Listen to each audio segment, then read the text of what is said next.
Hello, hello. We're here on La Palma, and there's Juan Carlos, and there's myself.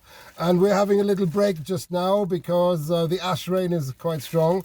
And we have been collecting Xeno-Pumice, foreign pumice, or as it's also known locally here is restingolites, after the La Restinga village in southern El Hierro, where the submarine eruption occurred reasonably close to, about 2.5 kilometers offshore from La Restinga village. And in the first week of the eruption there were these white pumices, these really awkward things coated in black. They were occurring there, and they only occurred for 1 week, and they were quite controversial. Although I don't quite understand the controversy, to be honest. Oh yeah, why not? Well, I think the story is actually quite old, and the initial descriptions of frothed up xenolith in the Canaries goes back to people like Rothe and Schminke in the 1960s, and then they were described on Gran Canaria by various people, including myself, and I learned it from my supervisors for my PhD, and then when the eruption in El Hierro happened, well, there was this strange thing. You are very confident that people read the old literature, papers. Yes. So probably nobody read these papers, and as soon as the eruption started and these rocks with this white pumice inside and the basaltic coat, immediately they make a very simple analysis and came to the conclusion that this was a very felsic magma, potentially very explosive and very dangerous. So the authorities followed this advice and evacuate the little town of La Restinga twice.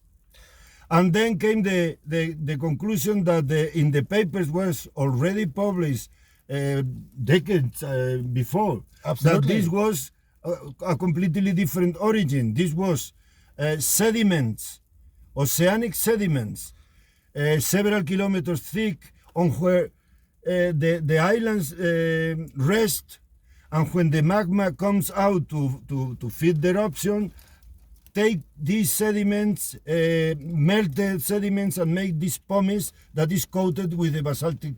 So these are the bombs. Maybe you can explain better. Yes, well, I mean, I think the evidence is that there's quartz crystals in there, and there's no quartz crystals in the volcanics on the Canary Islands, but there's loads of quartz coming from Africa, continental quartz.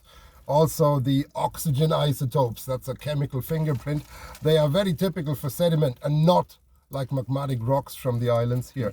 And the final bit of evidence, and actually I was a bit disturbed because some people must have lost some hope there. We actually found fossils in them as well. So this is very problematic, and therefore this is a bit kind of one of these things. Anyway, we now find these restingolites, these Xeno-Pumices, also here in La Palma. And we find two types. Here's the sedimentary type, the one with quartz and very light colored, and we have a gray type as well. There is a magmatic Xeno-Pumice, but we kind of knew that because I had a master student here on the island in the last few years, Beatrice, and she found them already in the 1585 eruption, the Xede eruption, and there we know that they occur as magmatic ones, and then they're gray and phonolithic in composition here.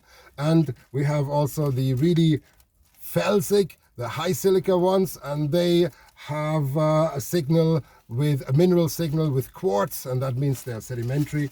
And of course, we hope that they will have fossils too, so we're going to send them. It could be the first time, to my knowledge, that there are a reference to magma with fossils. Yes, no, I think this is pretty strong evidence. So I was a bit surprised in 2011 that some people were vehemently claiming it's rhyolite magma, but I think they were very scared in 2011. It was just 1 year after the Eyjafjallajökull eruption. Yeah, we may be laughing, but actually for the people that were evacuated twice, this was very very, how you say, suffer. They were suffering, but yeah. it was based on on a wrong interpretation. not very well thought through and decision that was not based on experience, but it was a bit rushed, a bit ad hoc, I guess. So hopefully it will be a good lesson for things, and nobody has evacuated the area here because of the Ristingolites and the Xeno-Pumices, but because of the heavy ashfall, the earthquakes and the lava. So they have not given any kind of indication that there might be any strange explosive magma around.